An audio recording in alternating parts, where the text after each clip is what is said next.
नमस्कार दोस्तों। शादी का सीज़न जैसे चल रहा है अभी फ़िलहाल, और तकरीबन 90% क्वेश्चन अपनी शादी से रिलेटेड ही होते हैं लोगों की।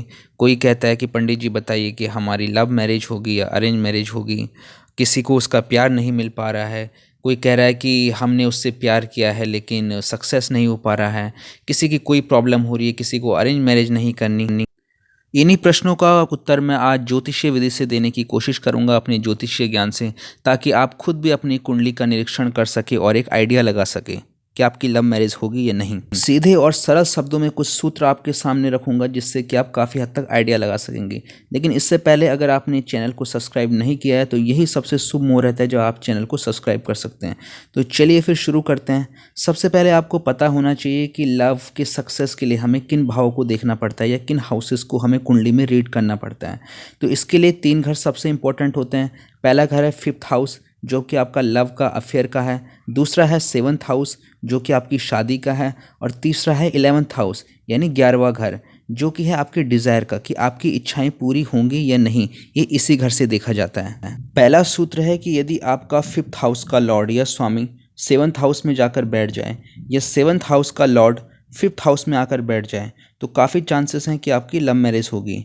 साथ में हमें उस प्लैनेट की पोजीशंस, पावर और वो किसके साथ बैठा हुआ है, उसकी ओवरऑल उसकी कैपेसिटी कैसी है, अच्छा है या बुरा है, इन चीज़ों को एनालिसिस करके हम फाइनल एक कंक्लूजन पे पहुंचते हैं कि लव मैरिज अच्छी रहेगी या बाद में ख़राब होने के चांसेस हैं। दूसरा फॉर्मूला है कि अगर 5th हाउस और 7th हाउस के लॉर्ड या स्वामी एक साथ अगर कहीं पे आके लग्न में बैठ जाएं, 4th हाउस में बैठ जाएं, 5th, 7th, 9th और 11th इनमें से किसी भी एक हाउस में एक साथ अगर अच्छी कंडीशन में बैठे हों तो डेफिनेटली जो लव मैरिज होगी ऐसे इंसान की सक्सेसफुल हो जाएगी। तीसरा फॉर्मूला है यदि कुंडली में 5th हाउस, 7th हाउस और साथ में 11th हाउस के लॉर्ड अच्छी कंडीशन में अगर कहीं पर एक साथ बैठे हों, या 5th हाउस और 7th हाउस के लॉर्ड जाकर 11th हाउस में जाकर बैठ जाएं, या किसी और प्रकार से आपस में संबंध बनाते हों तो भी लव मैरिज हो जाएगी। फोर्थ फॉर्मूला है जो कि अरेंज मैरिज के लिए है।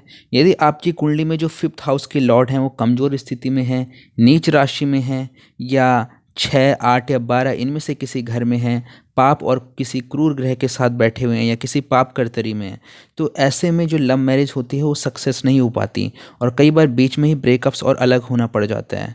तो यदि कुंडली में 7th हाउस का संबंध कहीं से केतु या शनि से भी हो तो ऐसे में भी व्यक्ति को अरेंज मैरिज की तरफ ही जाना चाहिए।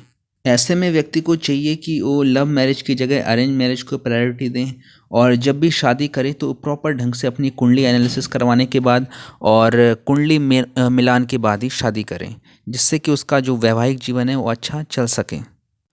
और last but not the least, अगर कुंडली के स्पेशली लग्न में, पंचम भाव में, सप्तम भाव में या एकादश भाव में मंगल और शुक्र की युति अगर साथ में बन रही है तो ऐसे में काफ़ी चांसेस होते हैं आदमी के लव मैरिजेस होने के, यहाँ तक कि ऐसे व्यक्ति के एक से भी ज़्यादा रिलेशनशिप होते हैं। तो thanks for watching this videos.